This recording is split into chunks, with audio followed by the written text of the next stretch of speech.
Las impactantes y preocupantes cifras de aumento en el contagio del VIH en nuestro país han encendido las alarmas de la salud pública, no solo respecto a este tema, sino que al incremento de otras infecciones de transmisión sexual. En el último tiempo se ha evidenciado un alza de patologías como sífilis y gonorrea, enfermedades que podrían tener también un impacto en la fertilidad masculina. Queremos conocer más sobre este tema. Nos acompaña a esta hora el doctor Cristian Huidobro. Él es andrólogo y urólogo de la Unidad de Medicina Reproductiva de la Clínica Las Condes. Doctor Huidobro, bienvenido. ¿Cómo le va? ¿Qué tal? ¿Cómo está, Gonzalo? Muy bien. Muy interesado en este tema porque hemos dedicado bastante espacio al VIH y, como no, si es tan importante, ha aumentado de manera considerable. Pero hoy queremos hablar en torno a otras enfermedades de transmisión sexual, a otras infecciones. A ver, lo primero que quiero, en términos generales, ¿estas infecciones pueden producir infertilidad masculina? Sí, por supuesto. Y eso es la grave preocupación, porque aparejado con el aumento del VIH, obviamente se espera un aumento, y de hecho hay ya registrado un aumento de otras enfermedades como la sífilis, la gonorrea y uretritis por otras bacterias como las clamidias, los micoplasmas, los ureaplasmas, que son bacterias que claramente generan problemas de infertilidad masculina. Doctor, ¿de qué enfermedades o qué infecciones estamos hablando? Sífilis, gonorrea, ¿qué otro tipo de patologías se producen por esta presencia de bacterias? Básicamente es la colonización en el tracto reproductor masculino de bacterias como las clamidias, como te decía, el ureaplasma, que son bacterias frecuentes y que frecuentemente acompañan a la gonorrea incluso. Y estas bacterias se colocan dentro de la próstata o las vesículas seminales y generan problemas en los espermatozoides. ¿Qué hacen que limitan la calidad o generan problemas en los espermatozoides? Bueno, por un lado hay un efecto directo de la acción de la bacteria sobre el espermio, pero también hay una acción a través de toxinas o a través de daño de las glándulas que generan el plasma seminal, que es tan importante para la función del espermatozoide. ¿Siempre es así? ¿Toda persona que se infecta con estas enfermedades, todo hombre que padece de esta infección, va a tener al menos una merma en su fertilidad? Temporalmente sí, y si estas infecciones obviamente no se tratan, no se dejan pasar mucho tiempo, esto va a generar trastornos importantes que incluso pueden quedar después de una vez tratado la bacteria, en el fondo, con antibióticos. Qué importante lo que dijo usted, temporalmente sí. Es decir, los efectos no son permanentes. Si se tratan, claro, se superan. Si se tratan adecuadamente, se superan. Y si se descubren rápidamente, se tratan y se mejoran. También la infertilidad. También la infertilidad. Ahora, hay ocasiones en las cuales pasan ciertos tiempos críticos, en el fondo, que estas infecciones persisten y se va generando todo este trastorno de las glándulas o del trayecto que sigue el espermatozoide, en el fondo, desde el testículo hacia afuera. Sí, el alza de personas contaminadas con gonorrea, con sífilis, ha aumentado de manera preocupante. Si lo ponemos en cifras, según el informe de salud del 2018, la sífilis aumentó en más de un 12% y la gonorrea más de 6%. ¿Qué factores están incidiendo en este fenómeno? Bueno, es difícil saberlo. La gente especula, obviamente, el comportamiento sexual, la falta de uso de preservativos, en el fondo, la conducta sexual, en el fondo, de compartir parejas, cierta grado de promiscuidad.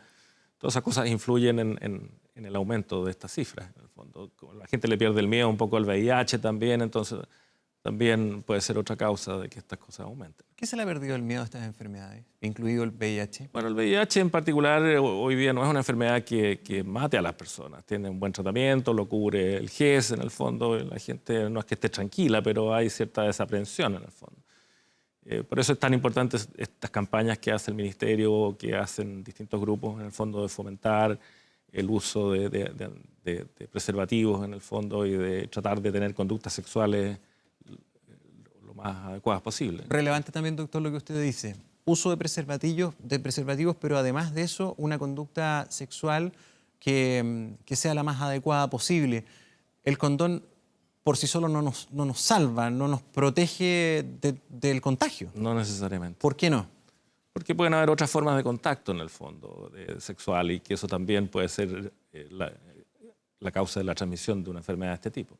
Claro, o sea, hay distintos tipos de formas de contraer la infección, no necesariamente vía directa, penetración, sino que también otro tipo de actividades sexuales Exacto, que el condón queda completamente relegado. absolutamente. Ahora, estas enfermedades, doctor, además de lo dicho respecto al riesgo con la fertilidad, ¿pueden dejar otro tipo de secuelas al paciente? Bueno, hay cuadros más severos de sífilis, por ejemplo, que efectivamente, porque hoy día se ven muy poco, que pueden dejar secuelas importantes en otros órganos, pero ¿Cómo qué? como trastornos cerebrales o cutáneos o de distintos órganos en el fondo. Ya, pero eso es en casos Es muy raro. muy raros Es y muy raro. muy severos. La sífilis es una enfermedad que se diagnostica en forma relativamente fácil y tiene un diagnóstico y un tratamiento también muy simple y ahí la respuesta es bastante buena. ¿Estas bacterias aparecen por falta de higiene, doctor? No necesariamente, sí, es por un tema de comportamiento sexual, básicamente. El problema de las otras, en el fondo, estas que generan uretritis o prostatitis crónica, que a veces no dan síntomas. Nosotros vemos mucho en parejas infértiles en que si uno no busca dirigidamente la presencia de estas bacterias, nunca va a pensar que están ahí. Y esa es la explicación probablemente de todo este proceso inflamatorio que se genera en las glándulas anexas, en el fondo, en el tracto reproductor masculino. Pero el primer individuo contaminado, el que lleva la infección, ¿de dónde sale? ¿Por qué se produce? ¿Mala suerte? O sea, es difícil saber dónde es el primer contacto. No sé, claro, a lo que me refiero es que esta bacteria está presente en cualquier parte. Sí, claro, por supuesto. Perfecto. Ahora, ¿cuáles son los síntomas, especialmente de la sífilis y de la gonorrea, o son más bien asintomáticas? No, la sífilis en particular genera una lesión en los órganos sexuales, en el fondo, y es una úlcera que es relativamente fácil darse cuenta de su presencia y la gente consulta y se trata. Es una herida. Es una herida. Definitivamente. Es una herida, claro. En cualquier lugar del aparato reproductor masculino. Exacto. Externo o femenino, digamos. o femenino. Exacto. ¿Se manifiesta de la misma manera en hombre y mujer? En general es bastante uniforme la aparición. La gonorrea, por otro lado, se manifiesta por secreción uretral, así que también es bastante sintomática en el fondo. Es fácil darse. Es fácil de detectar. Sí, esas dos son fáciles de detectar. El problema son las otras bacterias que están muchas veces asociadas a las anteriores. ¿Son más frecuentes las otras? Yo diría que son más frecuentes y muchas de ellas incluso pueden pasar periodos largos sin síntomas en el fondo. Y uno los descubre accidentalmente o los descubren cuando las parejas andan, por ejemplo, buscando fertilidad. Doctor, socialmente, ¿esta es una enfermedad igual que el SIDA, transversal? Al igual que el SIDA, efectivamente afecta a todos los estratos sociales. Por igual. Por igual. Sí. Lo otro que le quería preguntar es, ¿cómo es el tratamiento de estas enfermedades? ¿Hay un tratamiento general antibiótico o cada una tiene su tratamiento específico? En general responden bastante bien a los antibióticos y hay ciertos antibióticos específicos para cada una, de manera que lo que uno puede hacer idealmente es identificar cada una, el germen que está produciendo la infección en ese minuto y tratarla en forma dirigida. Esa es la mejor forma del tratamiento. Generalmente son tratamientos prolongados, pero las respuestas son bastante buenas si son pesquisados a tiempo. ¿Y el tratamiento prolongado, de cuánto tiempo estamos hablando? Algunas de ellas pueden requerir, no sé, 2 semanas, 3 semanas de tratamiento antibiótico. ¿Son tratamientos caros? No. Lo otro, las infecciones de transmisión sexual, cuando provocan infertilidad absoluta, parcial. En algunos casos en los cuales no ha habido tratamiento o la persistencia de esta infección generó un daño importante en la vía seminal, puede producirse efectivamente problemas importantes desde el daño completo del testículo, por ejemplo, y eso generar una falla completa en la producción de espermio. Pero también y más frecuentemente se pueden producir trastornos de obstrucción en el fondo. Los conductos por donde salen los espermatozoides son extremadamente finos, de manera que cualquier inflamación generada por estas bacterias puede generar a la larga, si estas no se tratan, un tapón en el fondo, una obstrucción en el canal y eso generar una ausencia de espermio en el fondo por obstrucción.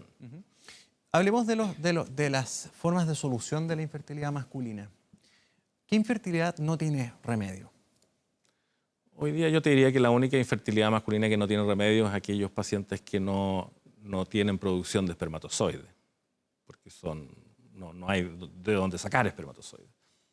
¿Y eso se produce por qué? Y eso se produce por trastornos genéticos muchas veces, hay un trastorno que es frecuente en los niños, que es el retardo en el descenso testicular cuando son pequeños. Eso genera en el tiempo después una falla testicular en distintos grados.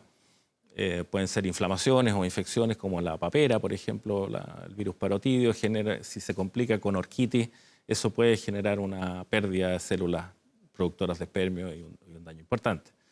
Yo te diría que esas son las causas así extremas en que hoy día puede que no haya solución porque no hay células germinales en el fondo. Exacto. Ese es el caso más grave e irreparable. Exacto. Pero cuando hay lesiones, ya sea provocada por estas infecciones u otros eventos, donde los conductos seminales se ven bloqueados o se ven cortados o se desmejora todo el sistema, ¿qué se hace para corregir? Hoy día, ¿qué disponibilidad hay de microcirugías o distintas terapias para poder permitir que los padres puedan tener la chance, ¿no?, de procrear? Bueno, como concepto de salud, obviamente uno trata siempre de promover la prevención de las enfermedades que generan la infertilidad. Una de estas es las infecciones, por eso estamos tocando este tema hoy día, porque es importante conocerlo y prevenirlo y evitarlo. Por otra parte, efectivamente hoy día hay tratamiento desde ya hace un buen tiempo, de hecho, con microcirugía, y uno puede visualizar bien estos conductillos y hacer reanastomosis y tratar los bloqueos en el fondo. Eso se puede hacer. Muy bien, doctor Cristian Huidobro, andrólogo, urólogo de medicina reproductiva de la Clínica Las Condes. Gracias por estar acá hoy día. Encantado, pues. Muy buena jornada. Gracias. Bien, son las 8:56 minutos. Vamos a una breve pausa y ya regresamos.